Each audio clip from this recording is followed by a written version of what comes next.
Hello everyone, it's Phil here from One-to-One IELTS, and in today's lesson we're going to look at a new strategy that's going to enable us to answer multiple choice questions for the reading section of your exam in a much quicker way.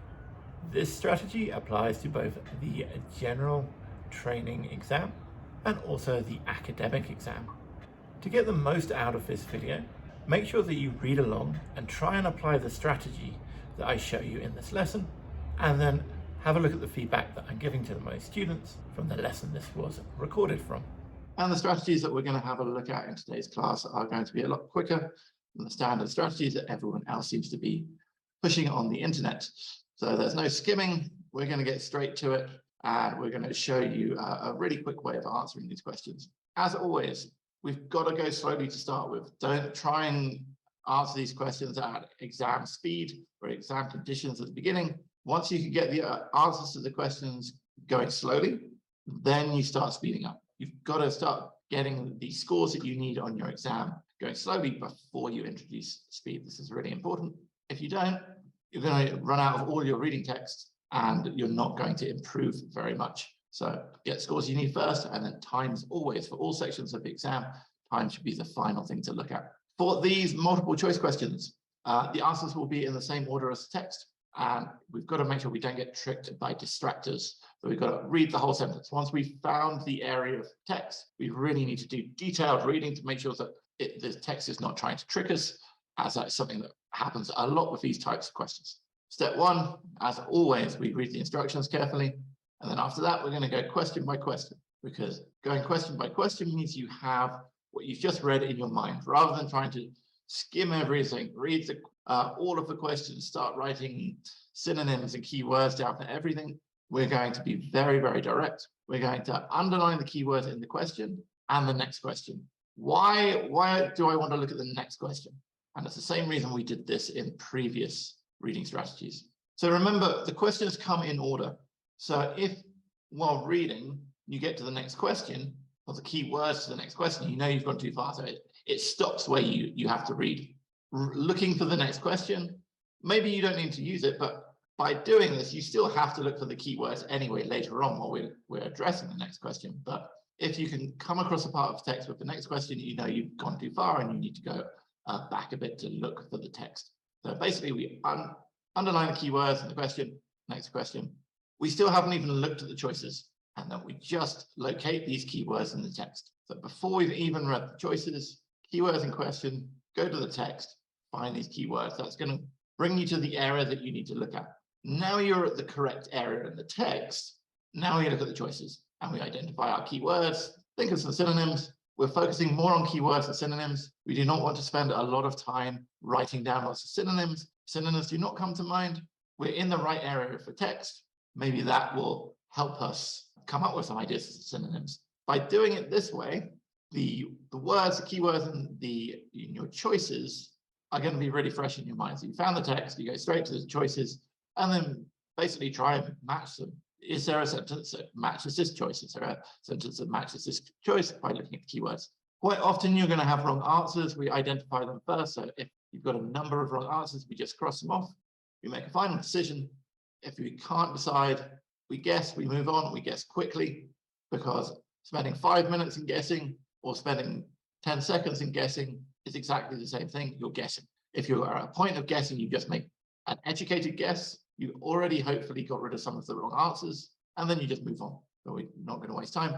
And then we repeat this. So we go back to the next question. We underline keywords for that question and the next. We locate it in the text, and we make our decision. So let's put this into practice. So step one is read the instructions carefully. So this is the first part of the question that we're going to be looking at. Questions 27 to 29. So we've got 3 questions here. Choose the correct letter, A, B, C, or D. Write the correct letter in the boxes 27 to 29 on your answer sheet. So how many possible answers from this? Yeah, so there's going to be one answer, and it's a choice of 4. So we know we're giving one letter, A, B, C, or D, and then we move on to our next step, which is identify keywords in the question you are doing and the next question.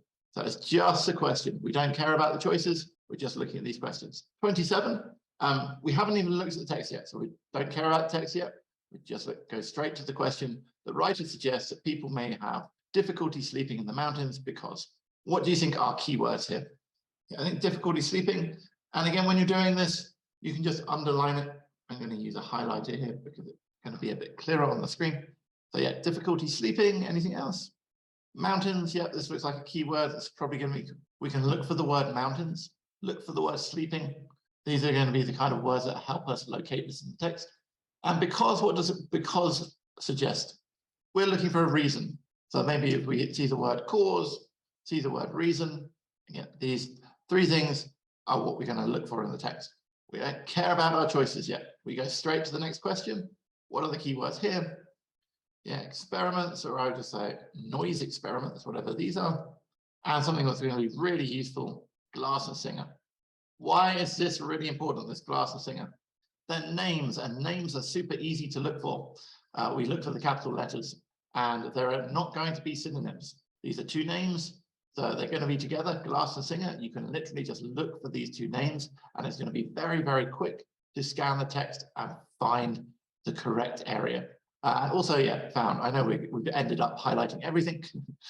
These are three areas. So we're looking for noise experiments, Glasser Singers, and they've discovered something. When we are actually looking for this, Glasser Singer, remember at this point, we're only looking at this second question to make sure we haven't gone too far. We don't need to worry too much. The Glasser Singer is really going to help us with that. As soon as you see Glasser Singer, and if we can max that with noise experiments, we know we've actually gone too far. We've hit 28, and the answer for 27 is going to be before that. So that is our second step. The next step is we go to the text, and we are going to locate our first question. So difficulty sleeping and mountains. So I'm going to throw this over to you. Something I would notice, like just looking at this text immediately, I already see Glasser Singer. So I'm like, okay, well, Glasser Singer is which question? The first question or the second question? Second question. So we know the answer to the first question. It's got to be in the first 4 lines because we've already seen this Glasser Singer. So that's why it's really important to have a look at these keywords. Okay, so let's have a look. Mountains. See anything here? Sleeping. Mountains. Brilliant. That was exactly what we were looking for. What was it? Difficulty sleeping? Most of us have had the experience of having to adjust. So yeah, it's not easy for us to sleep. Okay, so we found the text. Next step, now we go to the choices. And we read these in details. Humans do not prefer peace and quiet to noise. So what would be the keywords here in choice A? So don't prefer. Yeah, we've got peace and quiet. Humans, so what would be maybe a synonym for humans? People, yeah. Do not prefer. What would maybe be a synonym for prefer? Do not like, yeah. And I think peace and quiet and noise, these just look like keywords which are very likely to actually be in the text. So let's have a look at choice A first. So we know exactly where we're looking. So we're just going to have the lines just before and just after. In general, it is plausible to suppose that we should prefer peace and quiet to noise. So here it's saying we should prefer. The question was saying we don't, and yet most of us have the experience of having to adjust to sleeping in the mountains because it was initially too quiet. So there's nowhere here that says people do not like peace and quiet. They're saying we should, but certainly doesn't say anything about we do not. So at the moment, does A look like a possible answer? No. So let's get rid of that. They may be exposed to short bursts of very strange sounds. Oh, short bursts of sounds. This is going on the Glasser Singer, so it almost looks like we've gone too far. Well, Glasser Singer exposed people to short bursts of sounds, but was this happening in the mountains? No. Okay, wrong. Humans prefer to hear a certain amount of noise while they sleep. Is there anything here? So we're capable of adapting to ranges of noise levels. Is there anything that's saying they prefer some noise?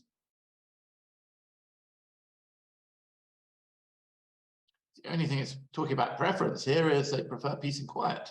Nope. Well, we've just got 3 that we've decided are not there. So I'm thinking that D should be correct. But let's just check it to make sure. Keywords to adapt, higher noise levels, and maybe city. Okay. So we go back. Oh, adapting. So an experience that suggests that humans are capable of adapting to a wide range of noise levels. It doesn't mention the city, but we are talking here about mountains. So it is initially too quiet. So maybe not in the countryside, not in the mountains. What would be not in the countryside and not in the mountains? The towns, the cities. So in the cities, they've adapted. Aha, okay. That is what we were looking for. Tick. Okay. All we've done there is we located the text. We went through, we crossed off all of the answers which were not relevant. And the only thing left, if you weren't quite able to work out this one, we were definitely able to decide that wasn't true. So that's definitely wrong. This one we know is definitely wrong. There's no comment about this one, so we know it's definitely wrong. So even if it's difficult for you to understand the answer to D, if you know the first three are definitely wrong, trust yourself. D must be correct. And Tamara, you said it's probably D very early. You're thinking the right way. Even though you weren't 100% sure, you've got to start trusting yourself. And now we repeat. I remember if you weren't sure, if you crossed off 2, A and B are definitely wrong. I'm not sure about C or D. You guess, you move on. So we've already looked at keywords, the glass and singer. We've got our noise experiments, and it's some kind of discovery. Just quickly, so we don't go too far, researchers discovered the high noise levels are not likely to interfere with. So what are the keywords in 29? We've got high noise levels. So not likely to interfere. What would maybe be a synonym of not likely? Don't interfere, won't interfere. It's basically the negative here. And we're talking about researchers. So nobody else, it has to be a researcher. So remember, the main point of this is to focus on 28. This is just to check if we've gone too far. So if we get to something that's talking about high noise levels, interfering with something, we've gone too far. We already know roughly the part of text because we found a glass and singer when we were looking earlier. So we go to our text. We want to find the bit about noise experiments in glass and singer. So where can we find something about noise and glass and singer? First paragraph, good. And also, like reading through this, here I see, oh, loud noise. Wasn't loud noise the next question?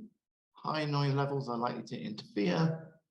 Okay, so this looks like we've got the next question here. So we want from here to here. And now we're going to do detailed reading. So there's no skimming.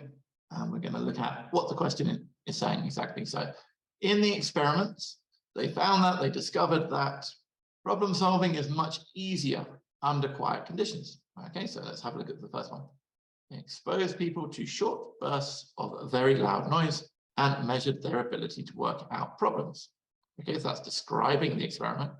The noise was disruptive at first. So we have problems in the beginning, but, and anytime we see these but, it kind of indicates that maybe this is a distractor.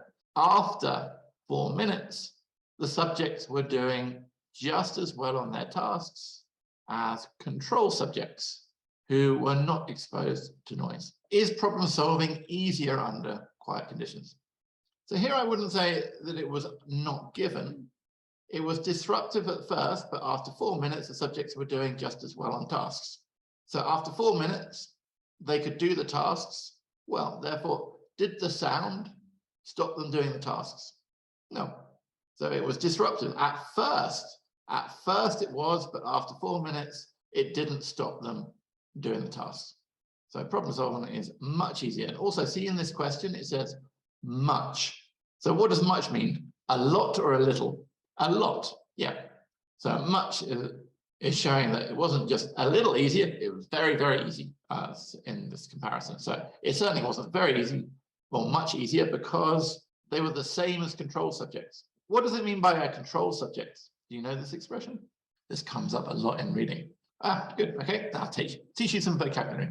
So a control subject is when you have an experiment and you have two things in the experiment. One, the thing you are experimenting with, and the control subjects are people who are not experiencing something. So if we look here, they expose people to short bursts of very loud noise. The people they are experimenting on are being exposed to loud noise.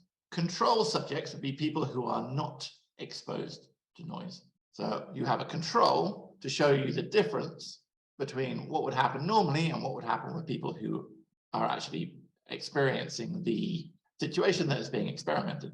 So the noise was disruptive at first for the people being exposed to noise, but soon they were doing the same as control subjects. So control subjects are the people who were not exposed to noise. And they even actually explain this, who were not exposed to noise. So we've got two groups of people. One group of people had noise, one group of people did not experience noise. So we can see this first one is not true. Physiological arousal prevents the ability to work. What do you think would be the key words here? Yeah, ability to work, preventing. What would be another word for prevent? Disrupts, stops, yeah. And this physiological arousal, I'm not a scientist, I'm not really sure what it's talking about, but it looks like a key word that is likely to be in the text. So we can just use this to find the text. We don't have to actually understand this concept in detail. We're just looking for it in the text. This stops people working. Okay, nothing here, nothing here. Oh, physiological arousal. So physiological arousal declined quickly to the same level as those of control subjects. So is there anything about this physiological arousal stopping them from doing tasks? So we only have one sentence to focus on here with the physiological arousal. This arousal, whatever it is, we don't need to know what physiological arousal is. We're just looking at an English sentence here. We've got subject declined quickly. So we were trying to see, did it stop? It didn't stop or prevent anything, it just declined. There's no comment about this. And already we're just down to two possible answers, it's C or D. Bursts of noise do not seriously disrupt problem solving in the long term. What are key words here for us to look for? Long term, definitely. Do not disrupt, yeah. And bursts of noise. So here I'm looking for the subject, I'm looking for the verb, I'm looking at the time period, and also problem solving. So I've looked at the verb, so the subject, the verb, and the object, and our time period. So we're really just breaking down an English sentence to the key parts of it. Who is doing the action? What is the action? What is the action happening to? And when is the action happening? Again, we go back to our text. Bursts of noise. Okay, so we've got this bit, we've got the subject. The noise was disruptive at first, but after 4 minutes, subjects were doing well. Let's go back here. They do not disrupt problem solving in the long term. So it said after time, after 4 minutes, they were doing well. So in the long term, in the short term, it was a problem. But in the long term, they were doing well. It looks like we have our answer. And we can just check our last one just to make sure we've got this physiological arousal here. The physiological arousal of control subjects decline quickly. So what are the key words here?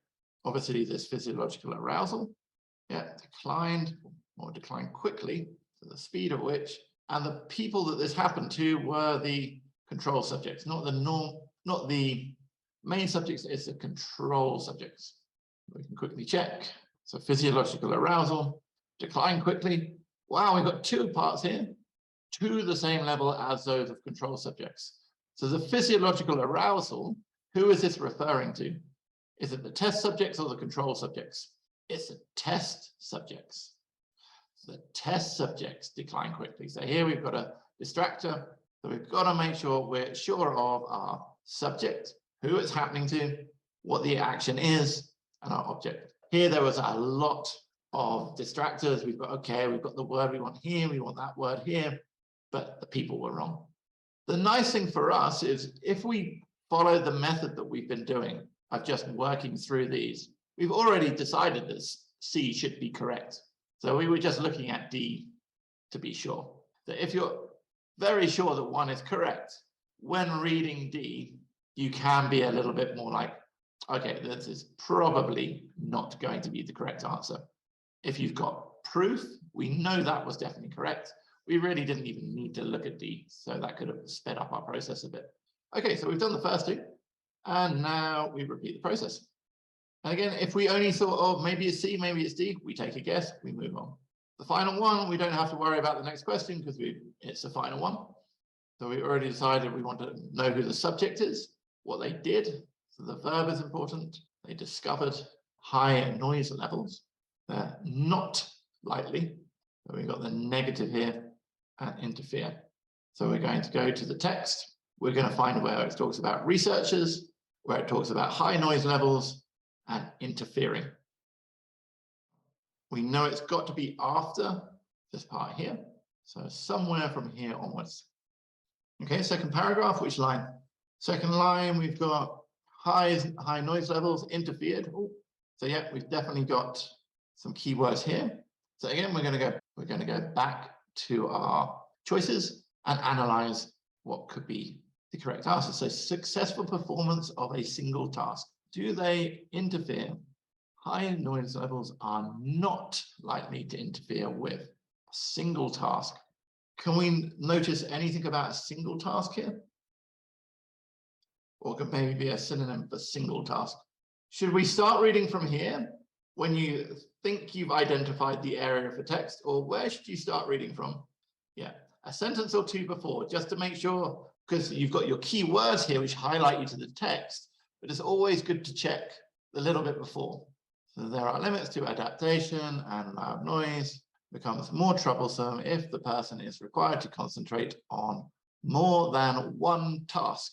Well, we got the word task. What was it talking about? Single task. One task. Okay, let's have a look. This one task and single task are the same thing. Not likely to interfere with the performance of a single task. Not interfering with one task. So it becomes more troublesome if the person has to do more than one task. So it's troublesome for more than one task. So what does that mean about one task? Is it troublesome for one task?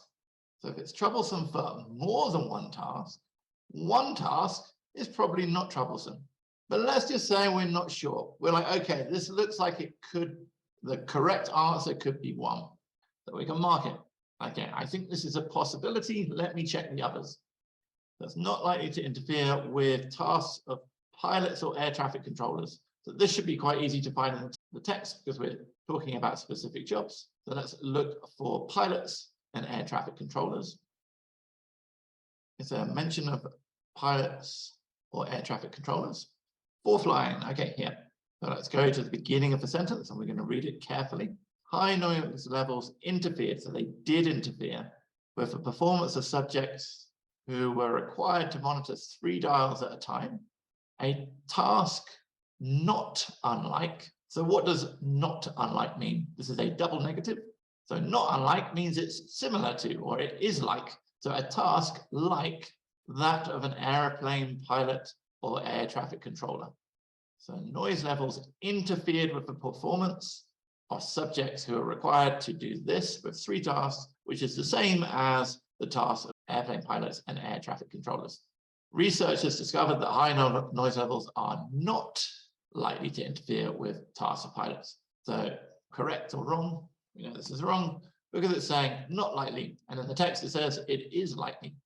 The ability to repeat numbers while tracking moving lines. So what is a very important part of this question? The while. So what does while mean here?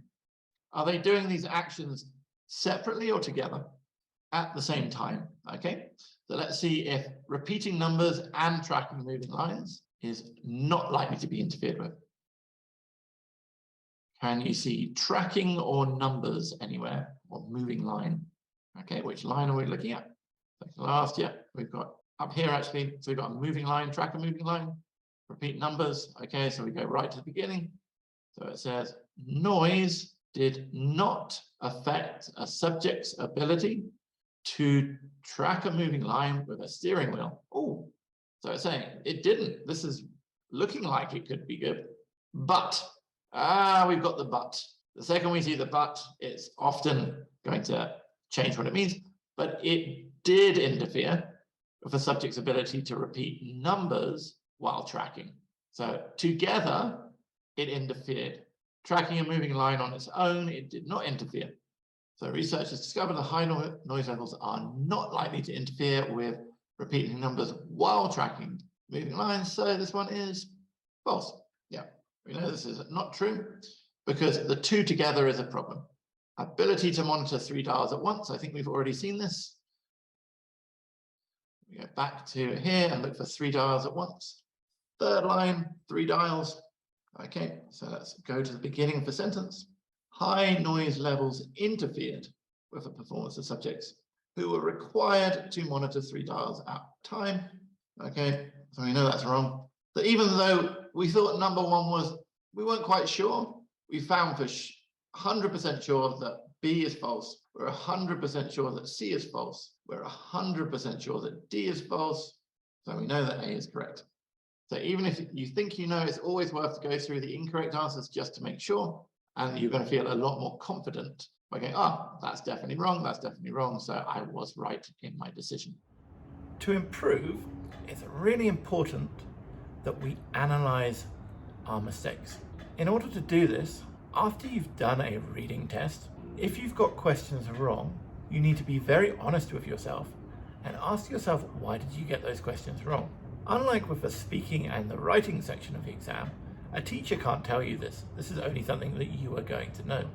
Once you've had a look at these areas and the kind of things that you should be asking yourself, you'll see in the slide in a minute, then you need to really focus on improving these areas. And in that way, it means you will improve as quickly as possible, rather than just plowing your way through a lot of reading tests and not seeing any noticeable improvement. Anytime when we're analyzing our mistakes, and only you are going to know this, or analyzing what you found difficult, if it's vocabulary, if it's the grammar, then that's something that you're going to need to work on. If you're like, oh, I struggle because I didn't understand the conditional, then put time into studying conditionals. If you put 2 answers for something and it only asks for 1, okay, this is easily fixed. We need to make sure that we're analyzing the question, reading the instructions carefully, and following those instructions. Maybe you found it difficult because we were going a little bit quickly in class today. Then when you're practicing, you go slowly, take your time. Once you can get those answers going slowly, then you start speeding up. And if you're not sure what the techniques are, then it's a case of repeating this process until you're comfortable with these techniques. But hopefully, this should be a much quicker strategy. We check the instructions, we underline our keywords, and we go straight to the text. Now we're at the right place in the text, we look at our choices. And when we look at our choices, we go 1 choice at a time, identifying keywords, looking for the wrong answers, giving a final decision, guess, move on, and repeat. If you're struggling with the language, a strategy can't alter you struggling with the language. If words, if grammar are causing you trouble, then you need to go away and focus on those things. So I hope that helped everyone. Good luck to you all in your studies. I hope you found this lesson useful. I hope you'll be able to use this strategy in your exams and your practice. Good luck to you all in your exam preparation, and I'll see you in the next lesson.